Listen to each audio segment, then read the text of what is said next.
नमस्कार, आप देख रहे हैं मिस्टीरियस एस्ट्रोलॉजी के एक और नई वीडियो। आज की इस वीडियो में आपको बेहद ही सरल भाषा में, बेहद ही स्पष्ट भाषा में हम समझाएंगे कि हनुमान जी से किस प्रकार से आपको पूजा करनी चाहिए, यानी कि हनुमान जी की किस प्रकार से विधि विधान से आपको पूजा करनी चाहिए, जिससे आपको पूजा करने का संपूर्ण लाभ मिले। और बहुत से लोग इस चीज़ को नहीं जानते हैं कि हनुमान जी को कैसे प्रसन्न किया जाता है, किस प्रकार से उनकी पूजा की जाती है। आज की इस वीडियो में हम जानेंगे, इसलिए सभी दर्शकों से निवेदन है कि इस वीडियो में अपना अंत तक सहयोग जरूर बनाकर रखें। यदि आप हनुमान जी के सच्चे भक्त हैं तो कमेंट में जय बजरंगबली अवश्य लिखें और साथ ही वीडियो को लाइक भी करें और चैनल को सब्सक्राइब भी करें। तो आज की इस वीडियो में दर्शकों आपको A to Z, जो लोग अभी नए भक्त हैं हनुमान जी के या फिर बहुत दिनों से पूजा कर रहे हैं, उन्हें लाभ नहीं मिल रहा है, तो इस विधि से यदि वह पूजा करेंगे तो निश्चित तौर पर उनको लाभ देखने को मिलेगा। तो आइए जानते हैं उन विधियों के बारे में। और दर्शकों यकीन मानकर चलिए, यदि आप मेरे द्वारा बताए गए विधि विधान से पूजा करते हैं तो आपको निश्चित तौर पर भगवान बजरंगबली की कृपा अवश्य प्राप्त होगी। तो चलिए एक एक स्टेप के बारे में समझते हैं। हनुमान जी की पूजा करना बहुत ही सरल है, लेकिन उसके नियम और सावधानियां जानना बहुत जरूरी है। पूर्ण भक्तिभाव के साथ ही पवित्र नियम से उनकी पूजा करने से वे जल्दी प्रसन्न होकर आपकी मनोकामना पूरी करते हैं। तो आइए जानते हैं कि बजरंगबली की पूजा कैसे की जाती है और किन किन सावधानियों को हमें ध्यान रखना चाहिए। याद रखें कि इस वीडियो को आप अंत तक देखें, तभी आपको संपूर्ण रूप से स्पष्ट जानकारी पता चलेगी। तो चलिए जानते हैं। तो सबसे पहले आपको क्या करना है कि प्रातः काल स्नान ध्यान से निवृत्त होकर व्रत का संकल्प लें और पूजा की तैयारी करें। नित्य कर्म से निवृत्त होने के बाद हनुमान जी की मूर्ति या चित्र को लाल या पीला कपड़ा बिछाकर लकड़ी के पट में पर रखें और आप खुद कुश के आसन पर शुद्ध और पवित्र वस्त्र पहनकर बैठें। अब बहुत से लोगों का सवाल यह होगा कि क्या मंगलवार को व्रत रहना जरूरी है। तो व्रत रहना तो वैसे जरूरी है। यदि आप किन्हीं कारणों के वश से व्रत नहीं रह पाते हैं तो आप पूजा भी केवल कर सकते हैं, लेकिन पूजा तो आपको विशेष तौर पर करनी ही है। तो इस बात का विशेष ख्याल रखें कि भले आप वह व्रत नहीं रह सकते हैं, लेकिन पूजा आपको करनी है। इसके बाद दूसरा नियम क्या है कि नित्य कर्म से निवृत्त होने के बाद हनुमान जी की मूर्ति या चित्र को लाल या पीला कपड़ा बिछाकर लकड़ी के पट पर रखें और आप खुद कुश के आसन पर शुद्ध और पवित्र वस्त्र पहनकर बैठें। अब बहुत से लोगों का सवाल यह हुआ कि हमारे पास कुश का आसन तो नहीं है, तो आप ऐसे वस्तु पर बैठ सकते हैं जिसका प्रयोग पहले ना किया गया हो, यानी कि जिसको पहले यूज ना किया गया हो। कोई कपड़ा अच्छा बिछा कर बैठ सकते हैं या एक छोटा सा कंबल आता है, आप उस पर बैठ सकते हैं। तो लेकिन आपको इस बात का विशेष ख्याल रखना है कि आपको नीचे कुछ ना कुछ बिछा कर ही बैठना है और वह चीज़ पवित्र होनी चाहिए, यानी कि उस चीज़ का पहले कभी उपयोग ना किया गया हो। वह केवल आप बैठने के लिए ही उपयोग करें, ऐसी चीज़ का उपयोग करें जिसे आप अगली बार की पूजा में भी इस्तेमाल कर सकते हैं। इतना तक आपको समझ में आ गया। अब बढ़ते हैं अपने अगले कदम की ओर।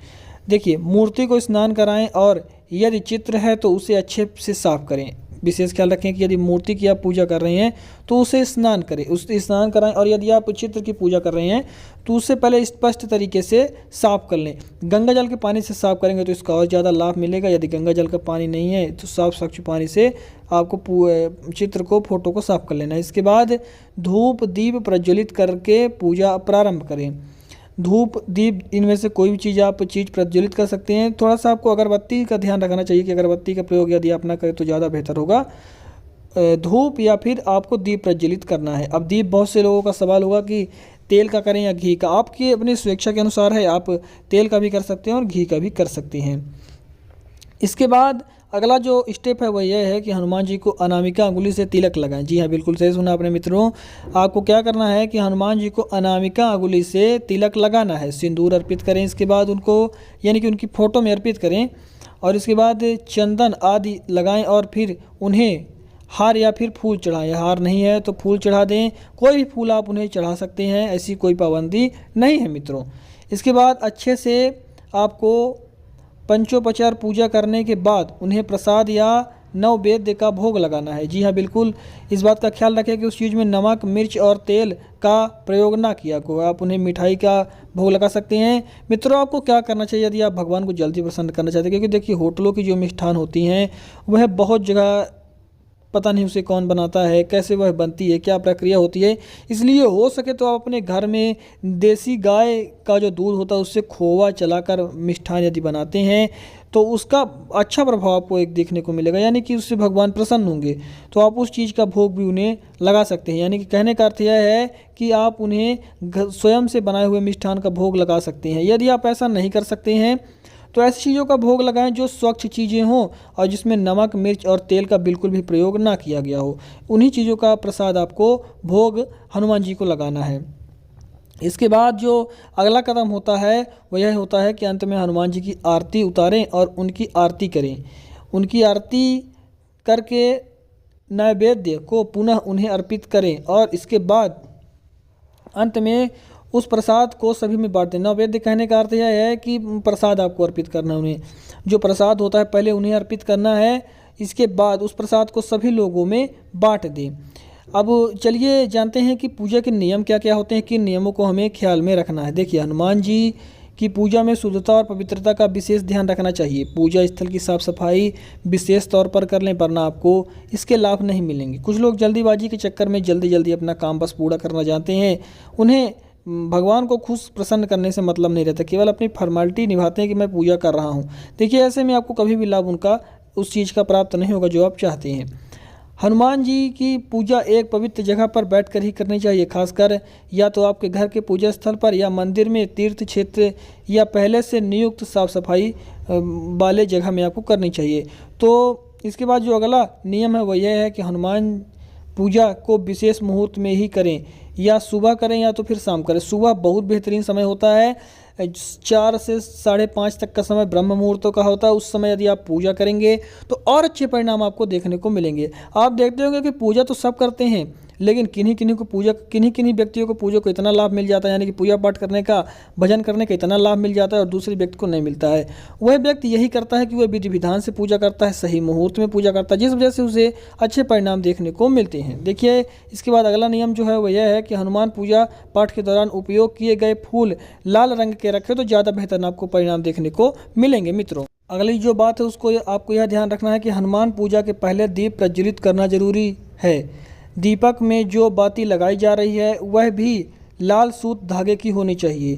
किसी भी स्थल पर पूजा करने के पूर्व दीप जरूर प्रज्वलित करें। हनुमान पूजा के दौरान जो दीपक जला रहे हैं उसमें चमेली या शुद्ध तेल होना चाहिए। घी का भी आप प्रयोग कर सकते हैं, लेकिन चमेली का तेल का यदि आप प्रयोग करते हैं तो ज़्यादा बेहतरीन परिणाम आपको देखने को मिलेंगे। हनुमान जी की पूजा के बाद आरती करें और फिर उन्हें गुड़ और चने का प्रसाद जरूर अर्पित करें। यदि आप मिष्ठान उन्हें नहीं चढ़ा सकते हैं तो सिंपल सी बहुत ही छोटी सी चीज़ है, आप उन्हें गुड़ और चने का प्रसाद अर्पित कर दें। इसके अलावा चाहे तो केसरिया, बूंदी के लड्डू या फिर बेसन के लड्डू, चूरमा, मालपुआ या मलाई मिश्री इत्यादि का भोग भी लगा सकते हैं। लेकिन तलित पदार्थों का, नमक वाली, मिर्ची वाली पदार्थों का भूल कर भी हनुमान जी को भोग नहीं लगाना चाहिए। बाकी लहसुन प्याज का तो नहीं लगाना चाहिए, तो आप सबको पता ही होगा किसी भगवान को लहसुन प्याज का भोग जो है तो नहीं लगता है।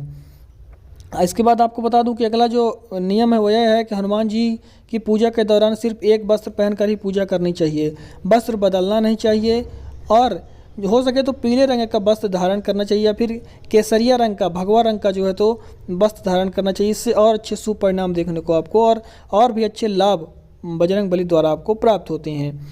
तो इन चीज़ों का विशेष ख्याल रखना चाहिए। इसके बाद अगला जो कदम है वह यह है कि हनुमान मूर्ति या चित्र को लकड़ी के पाठ पर लाल कपड़ा बिछाकर स्थापित करें।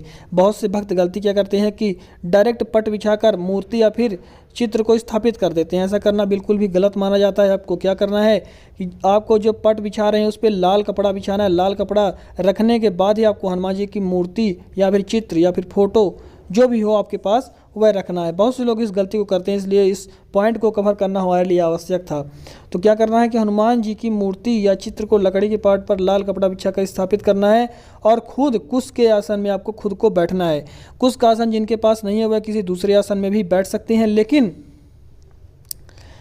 आपको बता दें कि वह आसन बिल्कुल साफ स्वच्छ होना चाहिए और उसमें आप पहली बार बैठ रहे हो वैसा नियम होना चाहिए। फिर आप उसको बैठने के लिए अपनी दूसरी पूजा में इस्तेमाल कर सकते हैं, लेकिन वह बिल्कुल साफ स्वच्छ होना चाहिए। इस बात का आपको विशेष ख्याल होना चाहिए।